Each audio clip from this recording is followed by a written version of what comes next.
இந்த வாரம் WhatsApp release பண்ணிருக்கிற இந்த 2 கூலான அப்டேட் பத்தி உங்களுக்கு தெரியுமா? தெரியாட்டி இந்த வீடியோ உங்களுக்காக தான். என்னதான் நமக்கு மத்தியில இத்தனை ஏ இமேஜ் மாடல்ஸ் இருந்தாலும் நீங்க மட்டும் தான் ஏ இமேஜ் மாடல்ஸ் ரிலீஸ் பண்ணீங்களா, நான் ரிலீஸ் பண்ண மாட்டேன் அப்படின்னு நம்ம மார்க் மாமா ரீசெண்டா மெட்டா ஏக்குள்ள a image generating model release பண்ணியிருந்தாரு.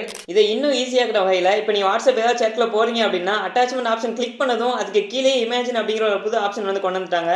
இதை நீங்க ஈஸியா கிளிக் பண்ணி உங்களோட கிரியேட்டிவிட்டி யூஸ் பண்ணி இந்த இடத்துல உங்களோட ப்ராம்ப்ட் என்டர் பண்ணிட்டீங்கன்னா மட்டும் போதும் இந்த மாதிரி சூப்பரான இமேஜஸ் ஜெனரேட் பண்ணி ஈஸியா உங்களோட ஃப்ரெண்ட்ஸ்க்கு ஷேர் பண்ணிக்கலாம் அண்ட் நீங்க பர்சனலாவும் யூஸ் பண்ணிக்கலாம். இதுல இன்னொரு இன்ட்ரெஸ்டிங்கான திங் என்ன அப்படின்னா கீழே இருக்கிற அனிமேட் ஆப்ஷனை கிளிக் பண்ணி நீங்க ஜெனரேட் பண்ண இமேஜை அனிமேட்டும் பண்ணிக்கலாம். ரெண்டாவது அப்டேட் என்ன அப்படின்னு பாத்தீங்கன்னா அனிமேட்டட் எமோஜிஸ். என்னதான் அந்த அப்டேட் காலகாலமா டெலிகிராம்ல இருந்தாலும் நேற்று டெலிகிராம் சீவர் ஆஸ் பண்ணிட்டாங்க. சரி, நம்ம அதை பத்தி பேசணும். ஸோ இந்த அப்டேட் இப்போ வாட்ஸ்அப்லயும் கொண்டு வந்துட்டாங்க. ஆனா லிமிடெட் எமோஜிஸ்க்கு மட்டும் தான் அந்த அனிமேட்டட் எமோஜிஸ் வந்து கொண்டு வந்திருக்காங்க.